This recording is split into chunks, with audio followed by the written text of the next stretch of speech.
बिस्मिल्लाहिर्रहमानिर्रहीम। नबी करीम सल्लल्लाहु अलैहि वसल्लम ने इरशाद फरमाया, दयूस है वो शख्स जिसको ये खबर ना हो कि उसके घर में कौन आ रहा है और कौन जा रहा है। दयूस का मतलब समझते हैं आप?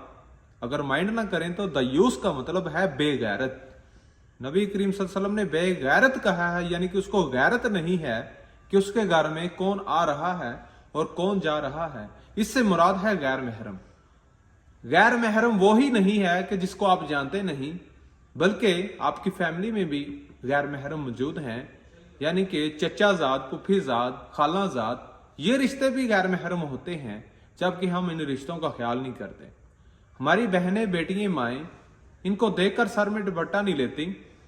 और मेरी बहनों से भी गुजारिश है कि इन रिश्तों का खास ख्याल रखते हुए अपने सर पर दुपट्टा लिया।